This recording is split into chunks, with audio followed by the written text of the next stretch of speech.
எல்லா செயல்களுக்கும் மூலதனமா இருக்கிறதால தான் என்ன மூளைன்னு கூப்பிடுவாங்க.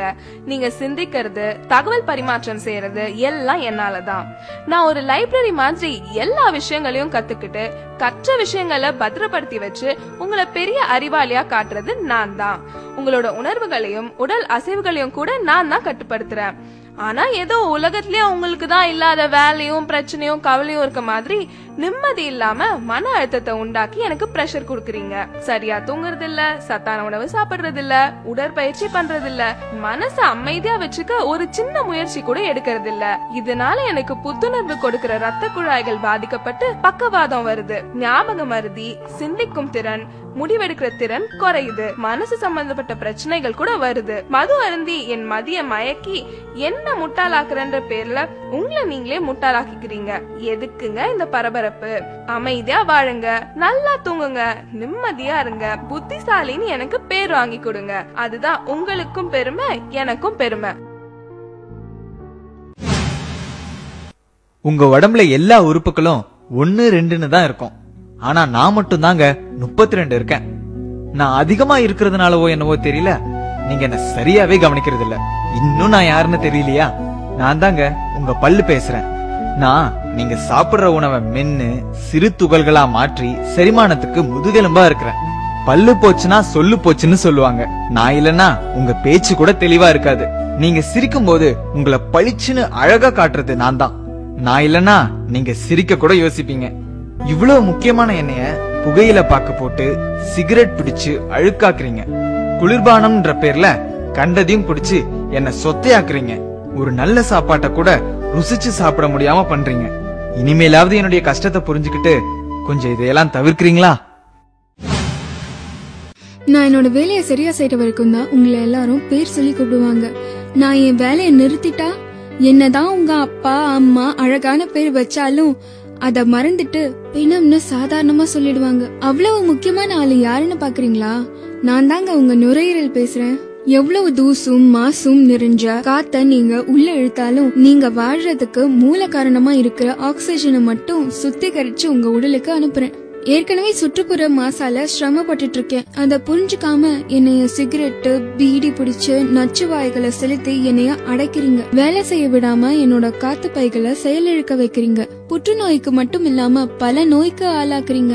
இது என்னோட நுரையீரல், என்ன வேணும்னா செய்வேன்ற மாதிரி என்ன மட்டுமா கஷ்டப்படுத்துறீங்க? நீங்க இழுத்து விடுற புகை உங்களையும் மத்தவங்களையும் பாதிக்குது. உங்களை அழிக்கவே உங்களுக்கு உரிமை இல்லாத போது மத்தவங்களை அழிக்க உங்களுக்கு என்ன உரிமை இருக்கு? பூவை போன்றவள் நான், சாம்பல் நிரப்புற கிண்ணம் இல்ல. விடுங்களேன், வேண்டாமே, வாழுங்க, வாழ விடுங்க. ஹலோ, கொஞ்சம் நில்லுங்க. என்ன கேக்குதா?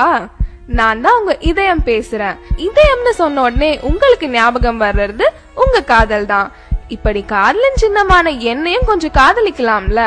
நான் ஒரு நிமிஷம் கூட ஓய்வெடுக்காம துடிச்சு துடிச்சு ரத்தத்தை சீரா உங்க உடல் முழுவதும் கிடைக்க செய்றேன். நான் துடிக்கலனா நீங்க துடிச்சு போயிடுவீங்க.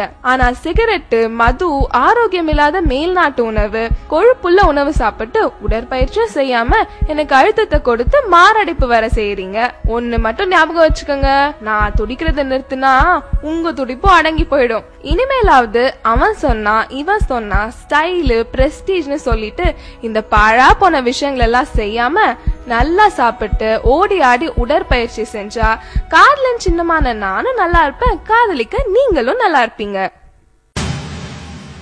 ஒரு வேளைக்கு சாப்பிட சொன்னா 3 வேளை சாப்பாட்ட ஒரே நேரத்துல சாப்பிட்டு என்ன திணறடிக்கிறீங்க. இது உங்களுக்கே நியாயமா இருக்கா? யாருன்னு யோசிக்கிறீங்களா? நான் தாங்க உங்க வயிறு பேசுறேன்.